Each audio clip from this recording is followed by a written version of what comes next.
I needed that because I'm about halfway through The New Jim Crow by Michelle Alexander, and it keeps me awake at night.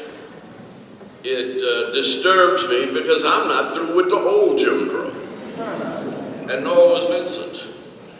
We talked with Martin about redeeming the soul of America from the triple evils of racism, war, and poverty. And I think we've made progress on race and war.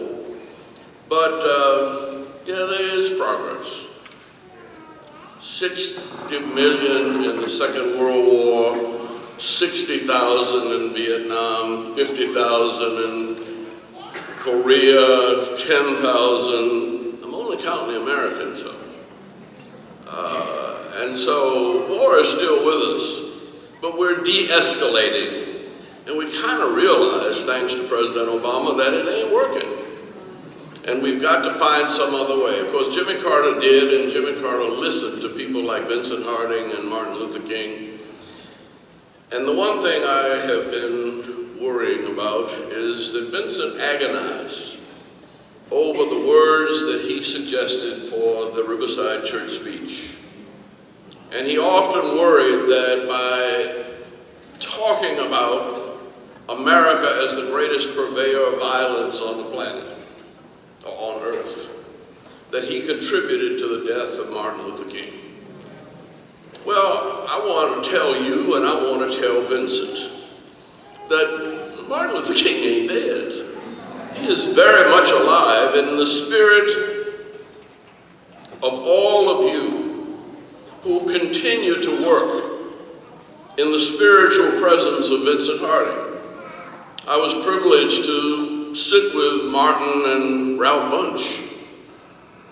When Ralph Bunche warned Dr. King that you're right, but I'm sorry that you're taking on both fights, that you're too exposed.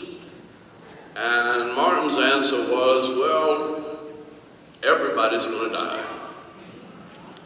And you don't have anything to say about when you die or how you die. But you do have something to say about what you die for. And he was determined that there be no ambiguity about his position in regard to race, in regard to violence and nonviolence, and regard to the least of these.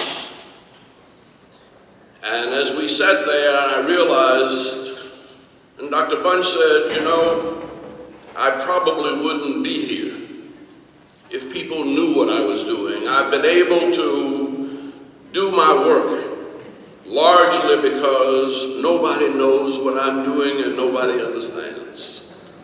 And so we should not forget that the putting together of the United Nations was done quietly and privately by Ralph Bunche. And there would probably be no United Nations without Dr. Ralph Bunche.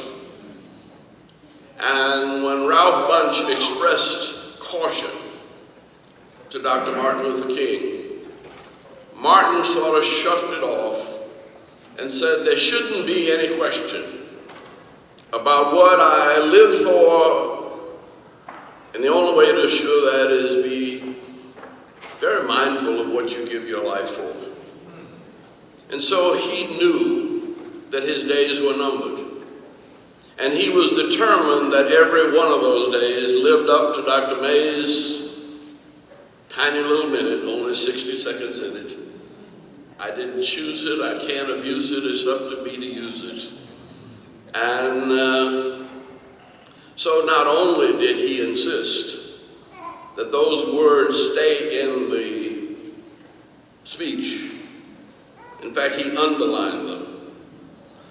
The best we could do was try to give him some company. So we got Rabbi Heschel to sit with him, and Henry Steele Commager, prominent historian and religious leaders, hoping that we could buffer some of the attacks, but that was no use. But Just as Vincent Harding was a spirit and Martin Luther King was a spirit, he insisted on going down to Memphis when everybody told him not to. We didn't want him to push too hard, too fast. And I think that the lessons I have learned from Vincent, who always made me feel so damn human, because he was so spiritual. He was so calm, he was so cool, so collected, and we started out meeting each other in 1961 when he insisted that my wife and I come to his house for Bible study with 2 or 3 couples, and I was uncomfortable with really religious people. Now, I'm religious too, but I'm not that kind of spiritual holiness. You always felt guilty around Vincent. You weren't good enough. He reminded you of your shortcomings, but he never said a word. He built you up. He loved you. He made you feel more important than you were. And the more he would say about you, the worse you felt. He and Dorothy Cotton engaged in a dialogue in Ithaca, New York, about 6-7 months ago. And as they went on about what we call the movement of the Spirit, I realized that death cannot kill neither this movement nor the Spirit, and that you embody both the movement and the spirit of Martin Luther King, of Ralph Bunche, of Vincent Harding, in each and everything you do and say and sing, or that young brother playing that saxophone. That as we do the best that we can, we will be reminded of the spiritual presence of Vincent Harding continuing in our lives, urging us to push on, to do more. Ain't got time to rest, ain't got time to die. And so he didn't. He simply passed the baton, since we are surrounded by so great a cloud of witnesses, the Apostle Paul says.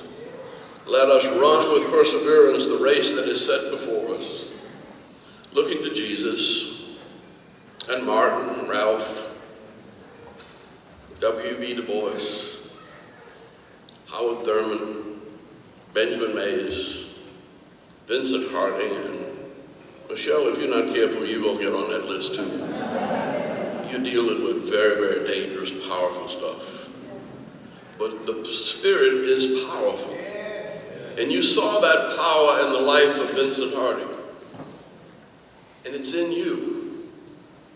And don't you ever forget it. Al Josie, you and Rachel and the family have had to share. But you're always there. And we'll always be there. And we'll always know how we got where we are. And it was your sacrifice, your love, your inspiration, and you probably knew Vincent when he wasn't too good. Maybe he was just good all the time. But his spiritual presence has been a good thing in our lives. And let's keep it alive as we have kept alive the spirit of the saints that have gone before. God bless you.